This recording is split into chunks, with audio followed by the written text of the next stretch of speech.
And Jen will probably want me to probably save this. Margaret? Where's Margaret?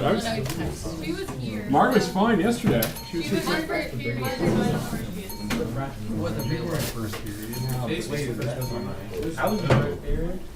So, let's take a step back and look at number 1. This is from last night's homework. This is mine. Okay, I don't know what yours said. After 9 half-life periods for a first-order reaction, what fraction of reactant remains? 1/2 to the 9. Well, it doesn't matter that it's a first-order reaction. All it means is 9 half-lives. So what's the definition of half-life? 1/2. It's the amount of time it takes for half of it to go away, right? So if I have 9 half-lives, I could assume effectively I start with 1. Okay, cancel. I could assume effectively I start with 1.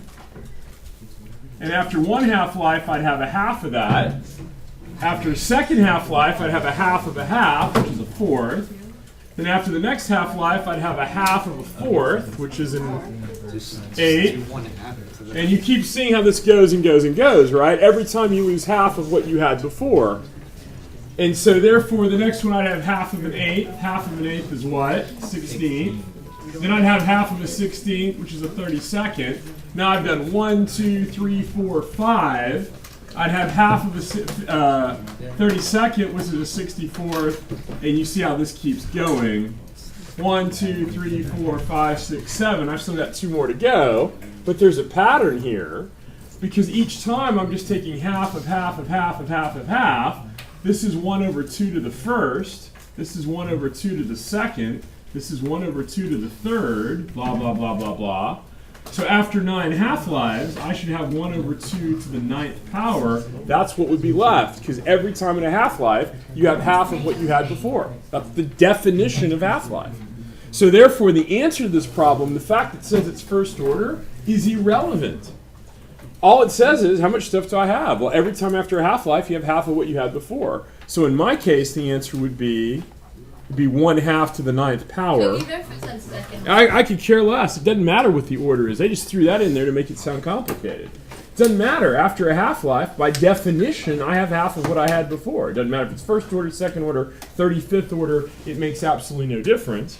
So my answer, which will be different from other people's, turns out to be 0.00195. 9 half-lives is a long time. Okay? So, oh, look at that. I got a point. Now, let's go to the second problem. The decomposition of dinitrogen pentoxide has the following rate equation. Okay. It's been found experimentally that decomposition is 20% complete in 6 hours at 300 Kelvin. Calculate the rate constant of the half-life at 300 Kelvin.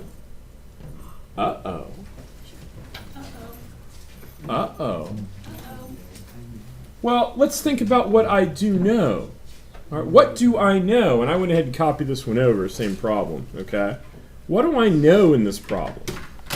Well, what's the rate law?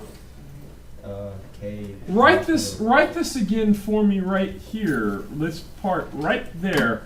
Write it for me in a way I play with it. Good Just morning, saying hi. How are the brilliant ones doing? So far, we're getting there. It's early.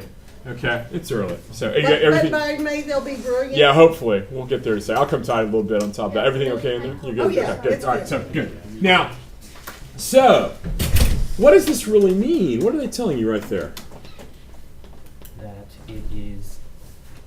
What does that mean? I've been working on this now for almost 2 weeks. What does this mean? The rate of change of the reaction is proportional to the concentration of the reaction to the first order. So rewrite this for me another way. Couldn't I just say this?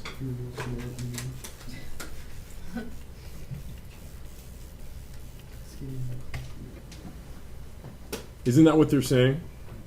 Now, what's interesting is that's not the rate of reaction because the problem is there's a factor of 2 floating around, but I'm not worried about that, okay? They're saying this reaction is first order, okay? How would I prove that it's first order? How would I prove it's first order? Just done a whole lab on this. Because it's not raised to a power. But how would I prove it's first You order? graph it. I'd graph it, but what would I graph? You would graph the Rate left versus side. concentration. Graph Boy, Tuesday's not looking good. rates What would I graph? rate versus If I graph rate versus concentration, what should I get? Oh, I should get a straight line with positive slope. Okay? What if it were second order and I graphed rate versus concentration? What if it were half order and I graphed rate versus concentration? It's coming out of the thing. Yep. That's if it were half order. Okay? All right, they're telling me it's first order. They're saying it's first order. They don't put the exponent up there, but they're telling me it's first order. Okay? So here comes the problem. They're saying it's been found experimentally that the decomposition is 20% complete in 6 hours at 300 Kelvin. Calculate the rate constant and the half-life at 300 Kelvin.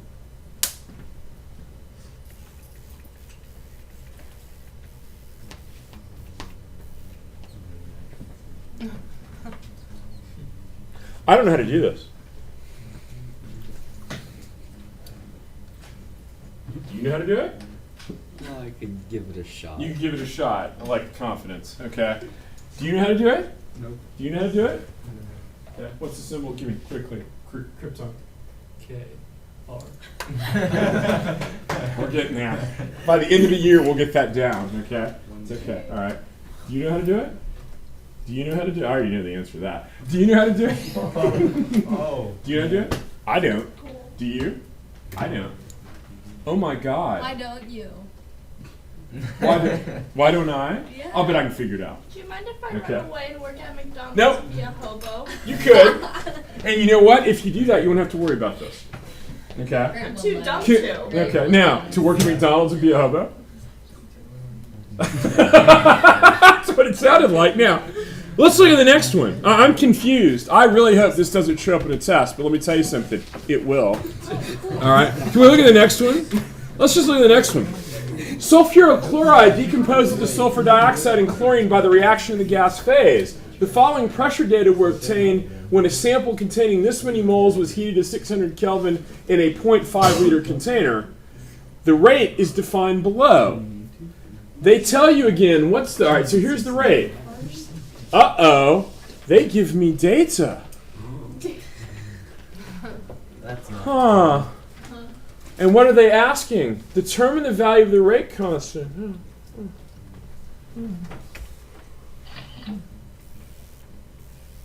Oh no.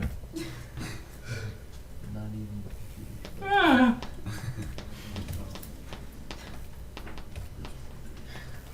Ah. Let's go back. It got caught on something. It's your nightmare of a day. Let's try it one more time. Do you think we're better off to take the test on Thursday? Let's see. Probably.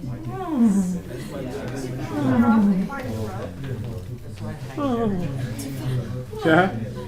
All right. Now. All right. I'll make it Kaylee now. I'll make it Kaylee now. There. Okay. Now. All right. So let's take a step back.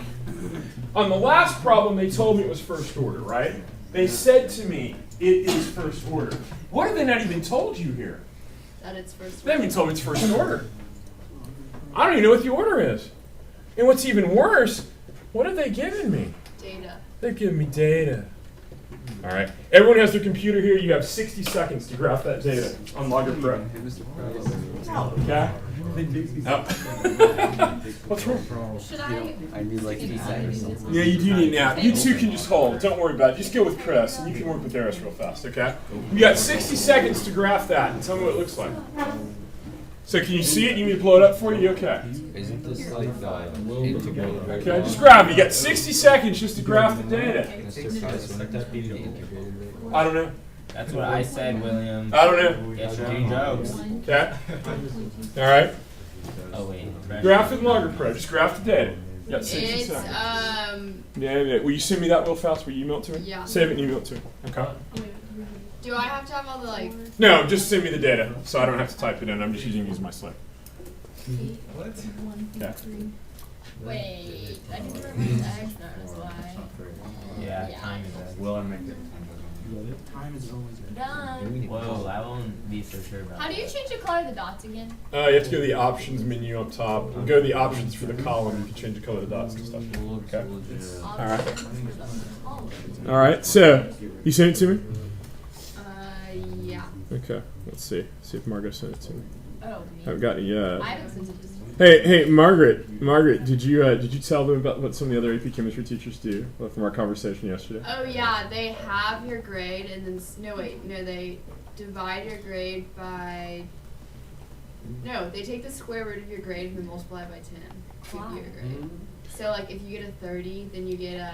Try it one more time because I haven't got. Where'd you send it to? Where'd you send it to? My TVS cam, or did you send it to? Oh, I just did two price. That's good. Send me one more because it's not come through yet. Someone else send me the data real fast too. I'll send it. Send it to me real fast because I just haven't gotten it yet. No, like so if you get a 30, you divide it. Wait. Take the square root of it and then divide and multiply by 10. Yeah, so if you get a 49, then you get a 70. Because all their averages on the test. Are Still don't have it yet. 40s to 60s. Still don't have it yet. Am I just gonna have to plug this in myself? I sent it. I sent it. Let's see. Just Hey, you should do that. what? Do that? No, it actually doesn't help. It doesn't really help you a lot. Like you take the square root and rise it to 10. Yeah. Take the square root of your score and then multiply it by But 10. it Yeah. only like it's. It only helps you make like a So 4. like if you get a 49, It works. It works at home. you get a exactly. So let's look at this. A lot of teachers they like divide. They take the square root of your. That's good for everyone. Well, it's good if you do really bad, but it doesn't help you. I mean, it's not like you got it in 90. I'm surprised last night. Of course, by the time, you know, That would be really helpful. That would be really nice. so I can give you a 30 on every test. But Okay. it's because their test averages are like. All right, so here's the data. All right, here's the data right here. If you look at it, I haven't put anything onto it or not. I've just scaled it from right here. Okay, and that's pressure, and that's time. Okay, so it's pressure versus time. All right, and there's the data right there. Now I can find slopes and tangent lines and all this. So this is the pressure versus time data. So here's my first question. Why is this remotely useful? Because the problem is I'm not even graphing concentration It's really versus ugly time. data. I'm graphing pressure versus time. So why can I even use a pressure versus time graph to be able to get any information whatsoever? Concentration is proportional to the pressure because of the fact that the concentration is the stuff in the pressure. Right, pressure and concentration That are sounds proportional. stupid. That's not stupid at all. It's pressure and concentration are proportional. And what did we learn from your lab? What can you graph? Anything proportional. Why is it so easy? Well, if you're doing gas laws, what's really easy to determine with our equipment? Pressure. Not moles. Moles are not easy to determine. Volume. How about little pressure sensors that sit on top of that and determine gas pressure? Because when they tell you pressure, what are they really trying to tell you? So Concentration. pressure is proportional To concentration. Because you double the concentration, you double the pressure, right? Yeah. Because you double the moles in the same container, you double the pressure. Well, that's doubling concentration. All right, so here's the problem. This is a graph of concentration versus, or pressure versus time, which is proportional to concentration versus time. The problem with this graph is I can't see that graph and see the rate law. I don't see it.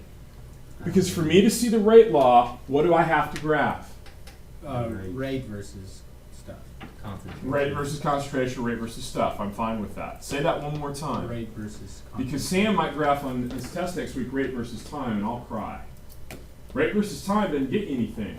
Because what does the rate law say? It says rate is equal to concentration raised to a power, right? So if I want to find the rate law, I have to graph rate versus molarity or stuff, pressure, whatever, okay? Because the only difference is the change in rate constant. So the problem is I can't answer this question again. Oh my God, why have I even given this to you? Last night you must have been so frustrated, it wasn't even funny. I didn't even look in it. Okay, now, otherwise it's just like, oh, he's doing this for a reason. Well, let me ask you this question. What if the graph would look like this? What if the graph would look like this? Pressure, time, bam. Easy peasy. It would be a square. Proportional. The rate would be. Uh-oh. Three is a Uh-oh. freaking line. Uh-oh. It would be a freaking line. But the problem is, here's the question. Does that tell me something? Yeah, it Yeah. tells you that your other graph is. It tells you that. Whoa. Keep going. Well, because it's. It would Waiting tell for you the that light bulb. Light bulb. not the pressure versus time, but the pressure, the rate versus it- the. It tells you that the rate's constant. Say again? Rate's constant. Say that one more time. Rate's constant. What kind of graph must that be? If I graph rate versus pressure, what must that graph look like? That. Horizontal. This and this are two different ways of saying the same thing. Because here the rate's constant. It's constant for all time. If it's constant for all time, it's also constant for all concentration. The rate's always the same. Guys, it's a line. Wait. The rate is always the same. Okay. It's got to be. That's what a line means. So therefore, if I graph rate versus anything, what am I going to get? Therefore, what's the rate law? What's this? What data? Your rate law. Zero. This is 0th order data. So therefore, what is this saying? This is the take-home message from yesterday and the day before. Okay? From yesterday and the day before is, if I know that the graph on the right looks like that, I know it's 0th order. If I know it's 0th order, I know what the pressure versus time graph looks like. And in fact, what's the equation for this graph then? The equation for this graph would be P is equal to some P0, where P0 is what? Starting. The starting pressure minus KT. Right? Well, that K is the slope. It's the rate. Well, it's not really the rate constant because there's a proportionality factor that comes into play, but I won't stress over that. Okay? All right? There's a proportionality because you have to convert between concentration and pressure. But this value right there, that slope is the value right here. It's this thing right there. If I know this, I know this. And once I know that, I can tell you the pressure at any time t. Give me a time, 10 seconds, plug in, done. Okay? But then how can you derive the rate from In this that? case, Because it's constant shape. This must mean that rate versus concentration is horizontal. That these two mean the same thing. Yeah. So if you say I have to derive the right from that, I'll say if this line is a straight line with negative slope, it's 0th order. It has to be. Because isn't the rate how fast this graph goes away? And what's true about how this graph goes away? It always goes away at the same rate. But what if, okay. Always. What if your data you're dealing with, the rate isn't constant? Then this doesn't work. So then what are you going to do? I don't know. Let's figure that out. Okay, Margaret and Are we Joe going to put that by quickly. the test? Okay. Yes. Do we know what, actually I think that was just a question, like if it's a parabola, have we learned that yet? Well, let's find out. Okay, Joe. So if it's a 0th order like equation, then it would the rate would always equal the rate constant. Yes. Okay. Yeah, has to. The problem is, I look at this data right now and I can tell you, hey, it's not 0th order. Now, I don't know what it is, but it's not 0th order. It's not, because if it were 0th order, what would the graph look like? Straight line with negative slope. Okay? It's not 0th order. What is it? But it's not 0th order. So let's go back for a second if we can. I'm going to go back, Matt, to what you sent me yesterday. Okay? And before I do this, I want to see if I have to save this graph or someone. Oh, I've got several data pieces now. Okay. So I'll just use Margaret's data in a bit. So let's go back to what Matt sent me yesterday. So Matt, here we go. File, open recent. Where is that? It's integrated rate law or integrated rate law 1. It's one of those two. Don't save. Okay. Matt, here's the data you sent me yesterday. Okay? Now, if you look at the data here, you have sitting in here, I hope, a third column. That's right. Oh, you don't have a third column. That's awful. Okay. Oh, I think it's on the next graph. Okay. This is your graph of of your money versus of Margot's money versus time, right? Is this data 0th order? No. How do I know? It's not. It's not linear. It's not linear. So here's what I want. We argued yesterday that the rate should be the tangent line at each point. The reason why they didn't exactly equal the same value in logger pro is that logger pro is making an approximation every time. And that approximation makes things off by a little bit. Just as you drew a tangent line and you drew a tangent line, you may draw two slightly different tangent lines and get slightly different values. So therefore, what did the lab ask you to do? It asked you to graph the rate versus the amount of money. And that rate, for all intents and purposes, was that third column. How much money Margot gives away per month. Because that would be the rate per month.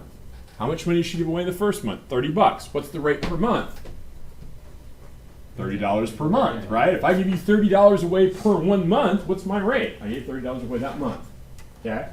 So therefore, I'm going to take Matt's second graph, okay, which he didn't put on another page. That would have been nice, but that's okay. And so therefore, it's this one, integrated rate laws 1. Don't say. Here, no, that's not it. You didn't send me the other graph, Matt.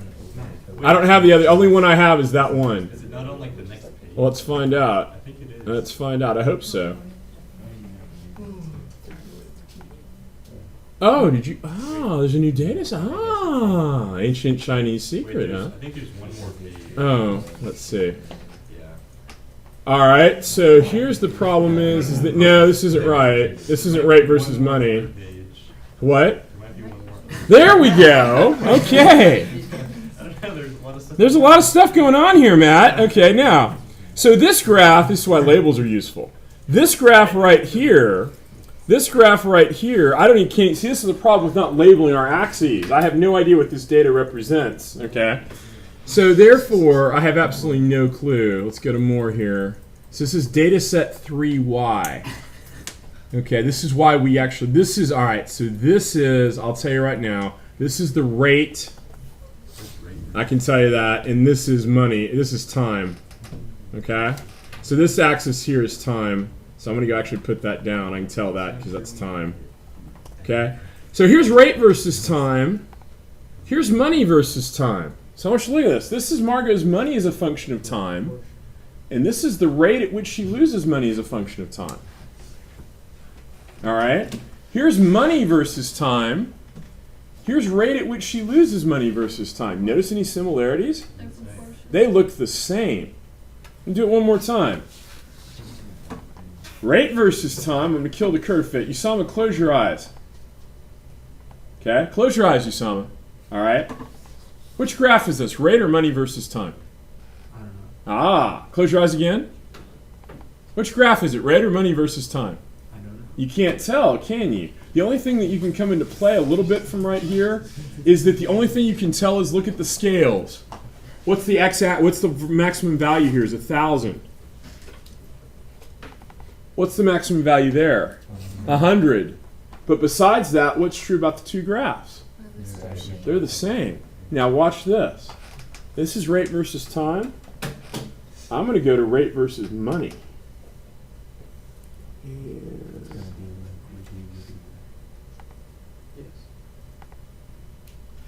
And unfortunately, I'll have to go to the next page. This is the one you do on the next page. Here's rate versus money. That's rate versus money. Okay, you have to make another data set. I'll show you in the future how to make that easier. I just would have made new columns in the same data set. Because the problem is you can't cross-pollute data sets. You can't graph something from data set 4 with respect to data set 3. And that's what you would do. So that's okay. No big deal. All right. What do you see? Let's fit it. It's got a curve fit and make it proportional. Ooh. Ooh. Ooh. Rate versus money is what? It's linear. So what does that mean is the rate law? It's first order. That says then the rate law. Wait, what graph is this of? This is rate versus money. And money would be like concentration. Right? Money would be concentration, right? Or I can say rate versus stuff. Okay?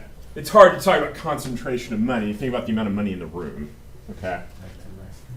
What do you see? So the problem is, if rate versus money is this, what that says then is that money versus time looks like that. This is one of the most important pieces of graphical information in all of mathematics. Okay? What you're saying here is that you're looking at a graph of data whose rate versus amount of stuff, okay, is proportional to it's proportional. What that says is, mathematically, is that if you look at two tangent lines, just observe two things real fast. Let's look at two tangent lines, okay? So let's just go to analyze tangent. All right? Let's pick one, just right here for the sake of discussion, all right? At this particular point in time, they're telling me the slope, for all intents and purposes there, is 85. I'm not worried the fact that it's negative, okay? So notice at that third point, it's at 85, okay? So, remember that for a second, 85. Let's pick another point further down, anywhere you want. So I don't care where you go, pick further down. Yeah, pick a number. Pick another month. That's month 2. Month 2, it's at 85. Pick another month. 14. I'm pretty sure that's month 3. No, it starts at month 0. That's month 2. Okay. So it starts at month 2. 14. 14. The slope is 24.2. So let's just do something interesting. Okay? So that says at month 14, the rate is about 24.3 because it's the negative slope. At month 2, the rate was 85, roughly. You may have to help me out here, Matt. At month 2, is your amount of money 810? Yeah. All right, it's 810. So the money at month 2 was 810. What was the amount of money at month 14? 229? 228.77. 229? You've got your data right there. I mean, this is your data from yesterday. It's your data I'm using. I think it's 229. It looks like it's around 229. Yeah, it's 228.7. Okay, we'll go to 3 sig figs, okay? Now let me show you something interesting. Let's just think about something here, okay? What is 810 divided by 229? So I'm going to do the math. It's 3.54. What's 85 divided by 24.3? 3.50.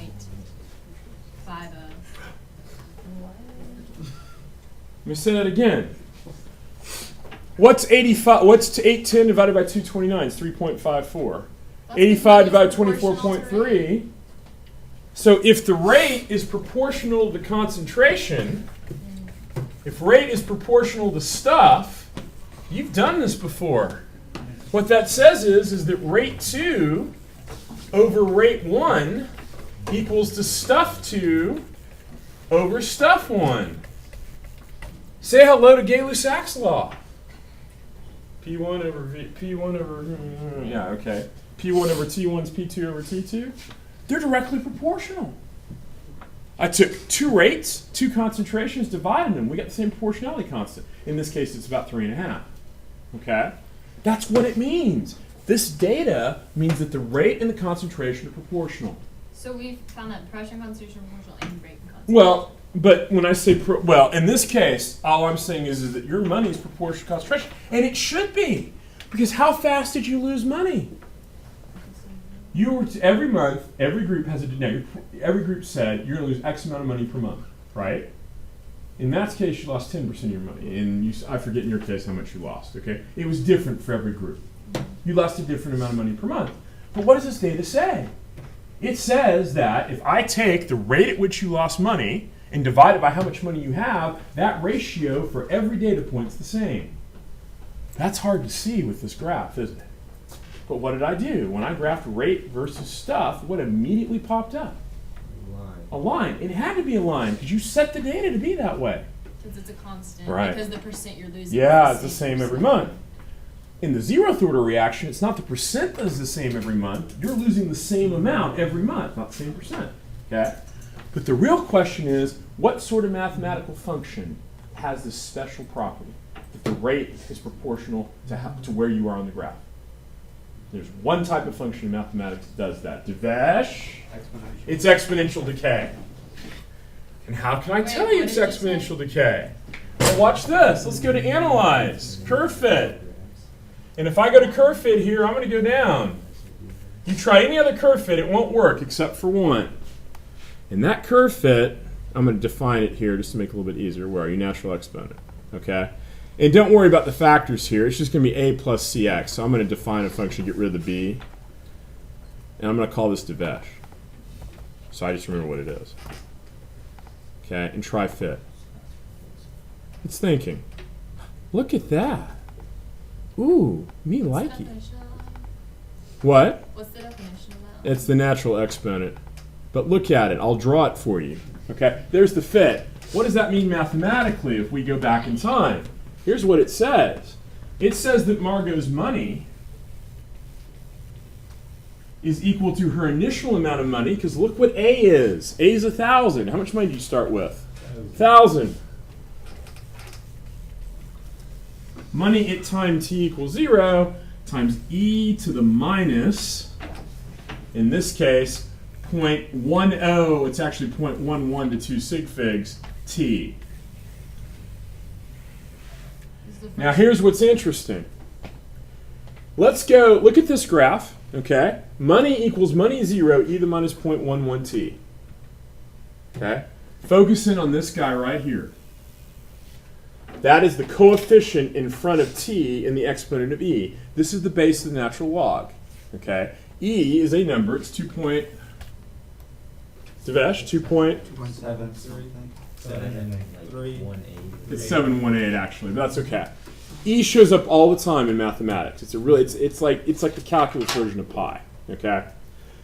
E it's the base of what's known as the natural log. Okay, and we'll tie in. And when you go through your math classes, you'll talk a lot about E. We're not going to stress over E from right now, but it's the base of the natural log. But the important thing that comes into here is that C is 0.11. Now watch this. I'm going to go back to Matt's data of rate versus stuff, which is on page 3. Okay? If I go back to rate versus stuff, here's what I want to show you real fast. Okay? And I actually just asked for a linear fit because the data is not perfect. If I go back to the graph of rate versus stuff in this particular point, the thing I want to bring home is the value of m, the slope. Now let's make it a little bit bigger.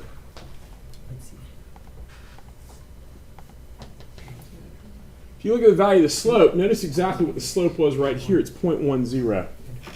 Okay? Why is that 0.10? Because how much did you have go away every month? 10%, which is what is a decimal? 0.1. Now, more interestingly, if we go back to the original data, go this way. On this fit, up. Look at the value of C. It's sitting at 0.11. Okay? Had the fit had been perfect, meaning that I wasn't taking an average rate, but a rate overall, that number would have also been exactly 0.10. That number right there is the rate constant. Now let me show you how I know that. Okay? Watch right here. I'm going to go to the phenylacetate data. Okay? From the side. The data from this right there. Watch what I do. I'm going to go to Logger Pro. I'm going to take Margaret's data that she was convenient to send me. Here it is. I'm going to open it. Don't save this. There's Margaret's data. Okay? Now, there's a cute way I can do this in Logger Pro. Don't stress over this. Functions, calculus, derivative, variable, y, done. Okay? This right here is the rate. Okay? And I want negative derivative y. Okay? This right here is the rate. Okay?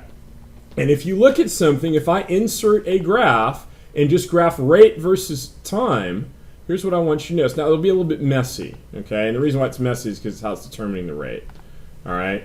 But if you look at the two, it's a little bit messy down here because how it determines the rate, and that's because how many data points it uses, okay, on top of that.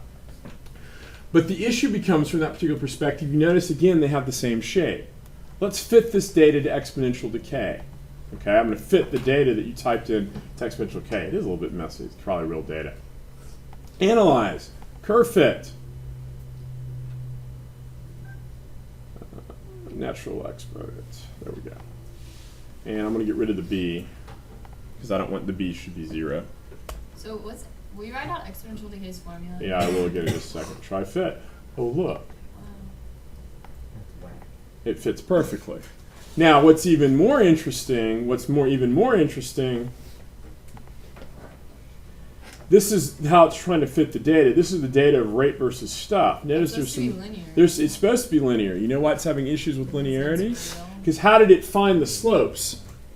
It's finding the slope, the tangent line, and there's some messiness in there. Okay, but here's your graph of stuff versus rate versus stuff versus time. It's exponential decay. What that means is if the graph of rate versus stuff is first order. So rate is equal to k times stuff, which is what we just saw with Matt's data. Then what's the graph of stuff versus time look like? Well, stuff is equal to stuff 0 e to the minus kt. So once again, these two graphs talk to one another for first order decay. They talk to one another. Okay? If rate versus stuff is linear, then stuff versus time is exponential decay. So these are kind of laws? They're not laws, it's a consequence of the mathematics. Because there's only one function in mathematics whose rate, whose slope, is proportional to itself. And that's exponential decay. The only graph in mathematics whose rate, whose slope of the tangent line, is proportional to where you are on the y-axis is exponential decay. It's the only one, huh? Where what? Is that like why the derivative of... It's why the derivative is itself. That's why the derivative of e to the x is e to the x. Because its rate is itself. It's a weird graph, okay? It's one of the most important graphs in all of physics, in all of chemistry. It's the only mathematical function whose rate is itself. So if you take the derivative of e to the x, you get e to the x. You take the second derivative of e to the x, you get e to the x. Order, right? You get the third derivative of e to the x, you get e to the x, okay? The reason for that is that the rate is itself, okay? This is first order. So the problem here is this. If I see that stuff versus time is exponential, I know right away that the graph of rate versus stuff is going to be linear. If I see the graph of stuff versus time is linear, I know the graph of rate versus stuff is... No. Oh, horse. 0 is It's zeroth order.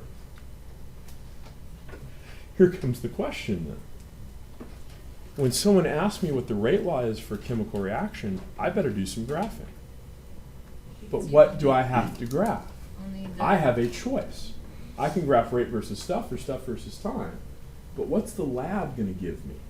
stuff versus time. So if I go graph stuff versus time and get it exponential, which this data says, I know right away it's first order. Okay. You don't imagine what the second order is going to be. You know what? We're not going to do second order until April. Oh, good. goodness. You think, is that okay? Yes. All right. All right. So, yeah. Do we have to use it? Huh? No. Did I use derivatives at all right here at all in my discussion? Yeah. I figure the other one's a lot more. I don't know. I mean, second order is a pain.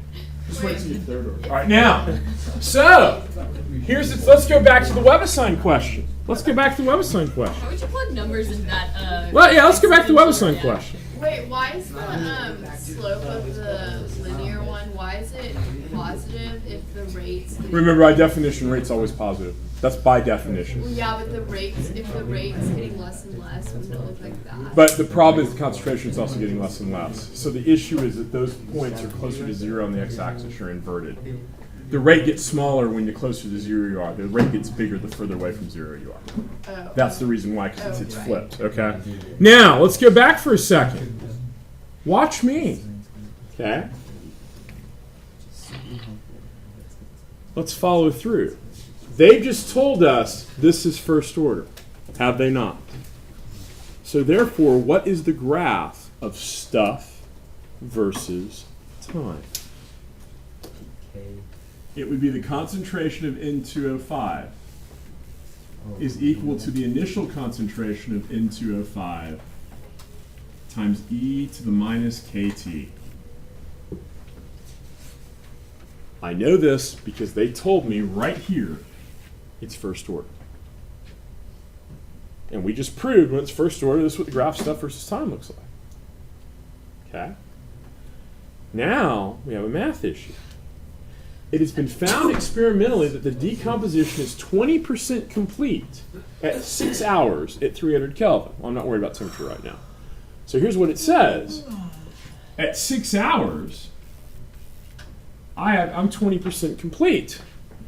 Oh no. Well, if I'm 20% complete, what percentage do I have left? Wait, where did they tell you first? Oh. Okay, I'm at 80%. So what does that mean? That means the concentration of N2O5 is 80% the initial concentration. That's what it means. It's 20% complete, I've got 80% left. So therefore, could I not do this? Could I not say that the concentration of N2O5 is divided by the initial concentration of N2O5, I'm dividing, that's all I'm doing, is equal to e to the minus KT. Oh wait, what's the top one? What's the bottom? Look what I did. Look what I did. I just Oh. divided. So one is The one with the zero. The zero is the initial. Zero is initial, Yeah. and then okay. N2O5 is what I have. So what number what must this ratio be? That ratio must be 0.8, right? 20% complete means 80% left. So could I not say that 0.8 is equal to e to the minus k times 6? Why 6? 6 hours. Now here comes the problem. Oh, help me, math department. How do I solve this? Now, what Ron will do is solver. No, bad. Solver bad. Okay. Wait, I have a question. Yeah. Okay, so what's the on the bottom part? What's the difference between the NTO5 bracketed and the NTO5 on the bottom with zero next to it? Because the 0 means at time t equals 0. The other one up top is at a later time t. No. What are the different values for the top of They that? tell me it's at 80%. This ratio is 0.8. They I know, say what numbers are you dividing? I'm not. They're telling me here it's 20% complete at 6 hours. If it's 20% complete, how much is left? 80. 80, which is what is a decimal? 0.8. So the ratio of what I have left to what I started with is 0.8. Oh, right. The ratio of what I have left to I what I was asking what started. that zero meant. That means the initial. That means the value. initial, yeah. Okay. So now we have a math problem. Okay? All of us are in honors pre-cal or above. How do we solve for k? Take the natural log. We have to take the natural log, because the natural log undoes e. Natural log and e are inverses, right? So I could just say ln of 0.8 is equal to minus 6 ln k, or excuse me, minus 6k ln e, because what's one of the rules for logs? If you take the log of some, what can you do with the exponent? You can bring it You down. can bring it down. Okay, there's a reason why you learn all this in math class. This is an How application do of you what do you this on your actually learn. calculator? Huh? How do you do this on your calculator? Well, now, what's the natural log of e? 1, because e raised what e raised to 0 to 1 is e. So what that says is that k is equal to the natural log of 0.8 One second. divided by negative 6. Why did you just cross that out and what did it say? ln of e is L and b is 1. Hi. L and V. I know. You need staples. I'll tell you what. Why don't you borrow mine for just a second, and I'll bring you some more staples in a bit. Besides the fact that we should know how to do it, Yeah. theoretically, Yeah. why couldn't ln you of solve? e Huh? equals 1. You can use solver. Solve would work. Yeah, solver works. You just better be sure you know what you're doing. Yeah. Okay. No, I mean, I would. Now, stop for a sec. That's how I get k. So e to the 2x. Now the second question is, then what's the half-life? E to the 2x. Well, at the half-life, what's true about this ratio? Oh. At the half-life, what's true about the amount of N2O5 to N2O50? It'd be 1/2, right? What's the ratio true about this ratio at the half-life? I would have 1/2 is equal to e to the minus kt. And I now know k, right? So I can solve for t. Oh, the chemistry's gone. It's now what? Math I don't problem. know. Now, can I ask you a question? What's your test, Tuesday or Thursday? I knew you'd say that. And that's good, because here's what I'm going to do for you. I'm going to delay your quiz until Monday. Oh, thank you. Okay, is that all right? Oh, Okay. Now, I'm not changing the quiz. Not changing at all. But look, may I do one more thing together as a group real fast so you can finish this off? So, Wait, here's your what if I test. don't know how to use my calculator? Problem. And also, I think maybe the people who are in pre-calc is a little behind because I don't. Yes, We don't know. So I'll tell you what we will do. I will tell you what I will do. I will hold a special listen Monday at I could probably do it at third because I can have AP Physics working on Sunday at third period. Monday at third, I will hold a special log session for those of you who don't feel comfortable. Okay? I'll hold that Monday at third. Now, can I do one more before we go real fast to help you out? So, I don't know the derivative. I don't think I'll be able to do this problem this week. I think you will because there's a lot of it that's not just this. Mr. Okay? Price, can we get an extension? Wait, so Of course you can. I've already extended it for you. So Okay. Now, yeah. wouldn't we need Logger Pro to do our test then? No. Here's where you wouldn't. Here's where you need Logger Pro, Joe. You need Logger Pro right here, right? Right. To answer this question, I need Logger Pro. But if he gave us it. But, and here's the reason why I need Logger Pro. What did I have to do with this data? Graphs. I had to graph it. What did the graph tell me? Shape, which told you. It told me it's first order. But there's something else I need to know too. Therefore, right now, I know since it's first order, what's the equation? It would be P of gas is equal to the initial pressure of the gas, E to the minus KT, right? Well, what do I know?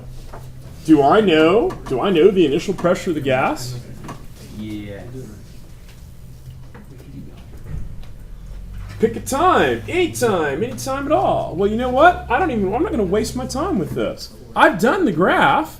So if I've done the graph, why don't I just go over the graph in Logger Pro, which is right here, and I look at this, and it make the appearance larger, and you tell me right now, what's the value of the rate constant? 0.167. 0.1675. Why? Because what is it? It's the coefficient in front of t.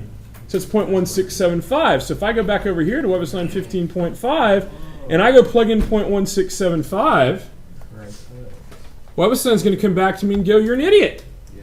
Watch. Oh, in the words of Kaylee, awkward. And you know the reason why Webstein said I'm wrong? Because it's Look at the time here.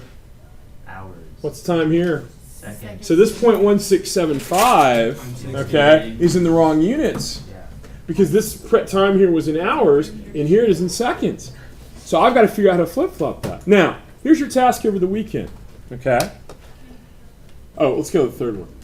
Your task over the weekend is to finish WebAssign 15.5, okay, and start on 15.6.